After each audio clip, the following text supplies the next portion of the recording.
इस वक्त कांग्रेस पार्टी की प्रेस कॉन्फ्रेंस हो रही है। हम रुक करेंगे इस प्रेस कॉन्फ्रेंस का। NIC, IT Minister and Prime Minister must not only apologize to the nation, but must also take the necessary corrective measures. संक्षिप्त में मित्रों में इसे हिंदी में कहूंगा, कल बदनीयती से एक बहुत दुर्भाग्यपूर्ण कार्य किया गया जब विकिपीडिया पर देश के पहले प्रधानमंत्री पंडित जवाहरलाल नेहरू, उनके पिता और कांग्रेस के पूर्व अध्यक्ष पंडित मोतीलाल नेहरू और उनके पिता पंडित गंगाधर के बारे में एक हैकर के द्वारा विकिपीडिया के पेजेस को बदलकर उनको मुस्लिम दिखाने का एक घिनौना प्रयास किया गया। प्रश्न ये नहीं कि पंडित जवाहरलाल नेहरू हिंदू थे या मुस्लिम थे।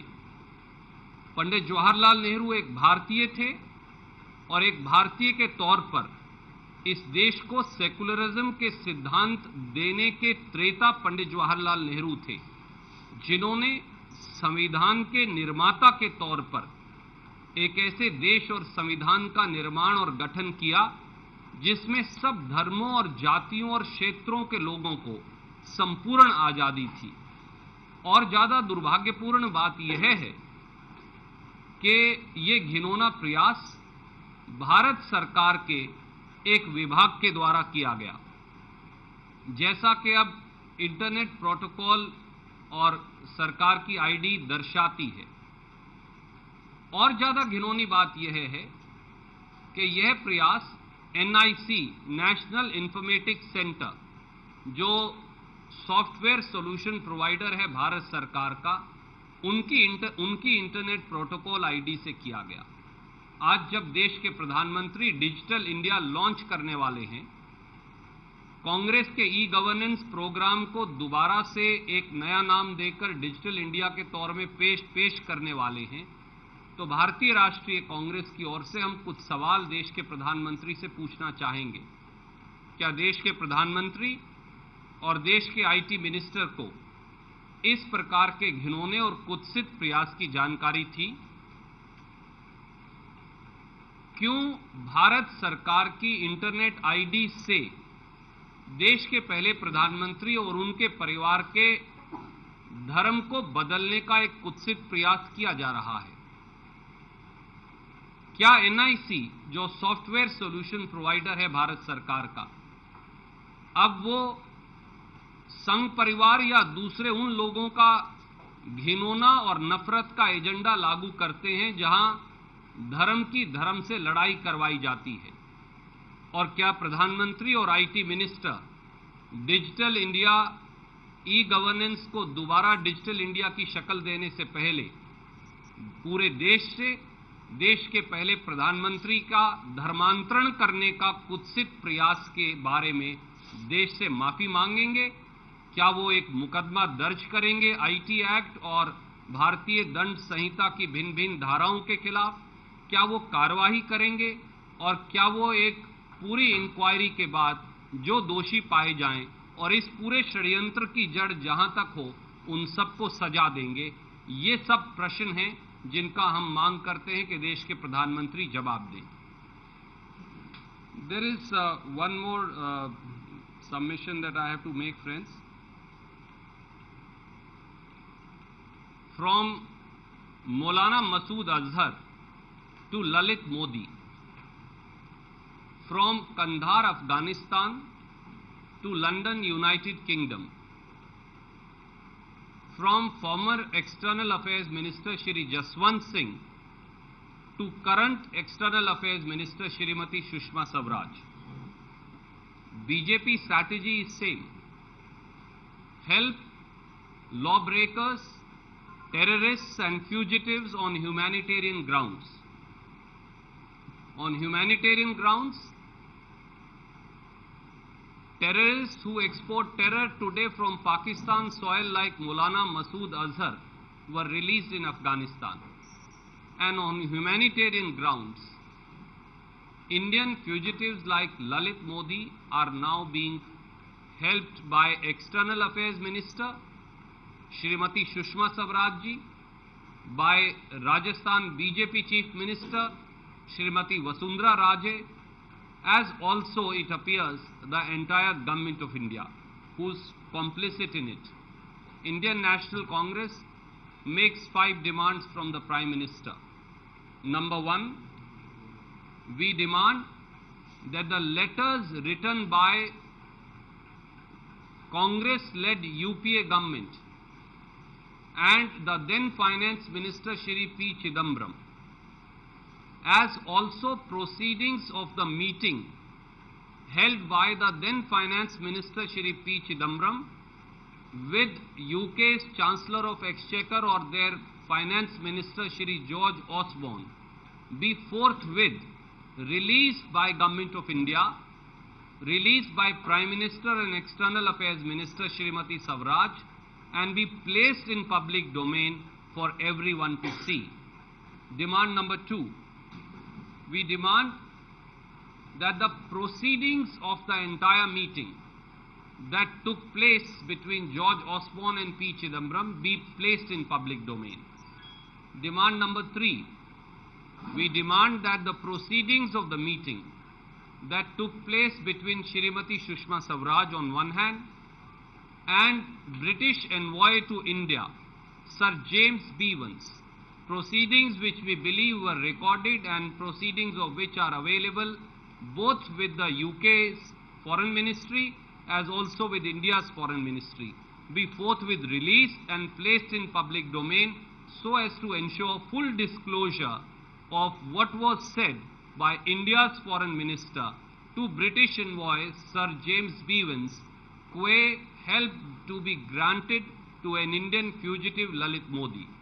Demand number 4, we demand that Shrimati Sushma Swaraj, India's Foreign Minister, make a full disclosure as to how many times did she speak to Indian fugitive Lalit Modi, as to how many times did she meet Indian fugitive Lalit Modi, as to how many places did she meet Indian fugitive Lalit Modi, as to how many times and places did a member of her family meet with, converse with, or have had electronic communication with the Indian fugitive Lalit Modi.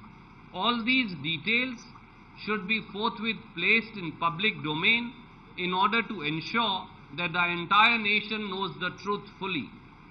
Demand number 5, details of any communications written by Shrimati Sushma Swaraj, and we believe that there is a communication to that effect, either to Sir James Bevan, British envoy, or to the UK's Ministry, Foreign Ministry, be forthwith released and placed in public domain so that it is there for everybody to see. We also want to remind Prime Minister, who used to speak about scam-free India, Prime Minister Shri Modi, who used to speak about corruption-free, accountable and transparent India, that when allegations were levelled in recent past by Bharatiya Janata Party and others against 2 External Affairs Minister, Shri Madhav Singh Solanki and Shri Natwar Singh, both of the Congress Party, in adherence to the highest standards of propriety, Congress Party had asked both the External Affairs Ministers to resign. Does Prime Minister Shri Narendra Modi have courage of conviction, A, to make full disclosure of facts as we are saying, B, also to ensure that in the interest of moral and constitutional propriety, he will proceed to take resignation of Foreign Minister Shrimati Sushma Swaraj as also of Rajasthan BJP CM Shrimati Vasundhara Raje in the issue. To very briefly put it in Hindi, मौलाना मसूद अजहर से लेकर ललित मोदी तक कांधार अफगानिस्तान से लेकर London United kingdom तक और पूर्व विदेश मंत्री श्री जसवंत सिंह से लेकर मौजूदा विदेश मंत्री श्रीमती सुषमा स्वराज तक भारतीय जनता पार्टी लगातार मानवीय आधार पर कानून के भगोड़ों और कभी कभी उग्रवादियों की मदद करती आई है और लगता है कि आज भी मोदी सरकार उसी नीति का अनुसरण कर रही है। भारतीय राष्ट्रीय कांग्रेस यह मांग करती है कि संपूर्ण तथ्य सार्वजनिक पटल पर भारत के 125 करोड़ लोगों के अवलोकन के लिए रख दिए जाएं। हमारी 5 मांगें हैं। पहली मांग, भारतीय राष्ट्रीय कांग्रेस मांग करती है कि वो सारे पत्र जो कांग्रेस की यूपीए सरकार ने ललित मोदी के प्रत्यार्पण के लिए, ललित मोदी की आपराधिक गतिविधियों के बारे और ललित मोदी की मदद के चलते यूके और हिंदुस्तान के संबंधों की खराब होने की संभावना के बारे जो यूनाइटेड किंगडम की सरकार को लिखे थे और जो भारत सरकार के विदेश मंत्रालय में उपलब्ध हैं, उनको सार्वजनिक किया जाए। हमारी दूसरी मांग है कि जुलाई 2013 के अंदर जब तत्कालीन वित्त मंत्री श्री पी चिदम्बरम भारत की कांग्रेस सरकार की ओर से यूके के वित्त मंत्री जॉर्ज ऑसबॉर्न से मिले थे, तो और जिसमें उन्होंने मांग की थी कि न केवल ललित मोदी का प्रत्यार्पण किया जाए पर यूके की सरकार ललित मोदी की मदद ना करे, अन्यथा यूके और भारत के संबंध खराब हो जाएंगे। उस मीटिंग की पूरी कार्यवाही लिखित में रिकॉर्ड हुई थी। वो सारी कार्यवाही जो है भारत सरकार, विदेश मंत्रालय और प्रधानमंत्री कार्यालय सार्वजनिक करे। हमारी तीसरी मांग ये है कि श्रीमती सुषमा स्वराज ने ये माना है कि उनकी और सर जेम्स बीवंस जो ब्रिटिश इन्वॉय थे हिंदुस्तान में, उनके बीच में एक बैठक हुई। उस बैठक की हमको ये जानकारी है कि बाकायदा मिनट्स रिकॉर्ड हुई। उस बैठक में श्रीमती सुषमा स्वराज ने औपचारिक तौर से मोदी सरकार की ओर से ललित मोदी की मदद का यूके की सरकार को अनुरोध किया था।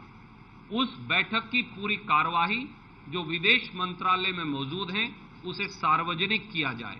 हमारी चौथी मांग ये है कि श्रीमती सुषमा स्वराज देश की विदेश मंत्री ये बताएं देश के 125 करोड़ लोगों के कि उन्होंने कितनी बार देश के और कानून के भगोड़े ललित मोदी से टेलीफोन पर बात की थी। श्रीमती सुषमा स्वराज ये बताएं कि वो कानून के भगोड़े श्री ललित मोदी से कहां और कितनी बार मिली थी। श्रीमती सुषमा स्वराज यह भी सार्वजनिक करें कि उनके परिवार का कौन कौन सदस्य कितनी बार टेलीफोन पर, व्यक्तिगत तौर से, ईमेल के माध्यम से कानून के भगोड़े ललित मोदी से वार्तालाप या बातचीत या संपर्क करता था। और हमारी 5वीं मांग ये भी है कि मोदी सरकार ने ललित मोदी की मदद के बारे यूके की सरकार को, चाहे वो विदेश मंत्री ने पत्र लिखा हो या मोदी सरकार के किसी और व्यक्ति ने लिखा हो, जो भी कागजात यूके की सरकार को लिखे हैं, चाहे ब्रिटिश एनवॉय के माध्यम से हो और चाहे वहां सीधे किसी को लिखकर दिए हों, उन्हें सार्वजनिक किया जाए ताकि पूरा सत्य, संपूर्ण सत्य जिसकी देश तलाश में है, वो देश के सामने आ सके।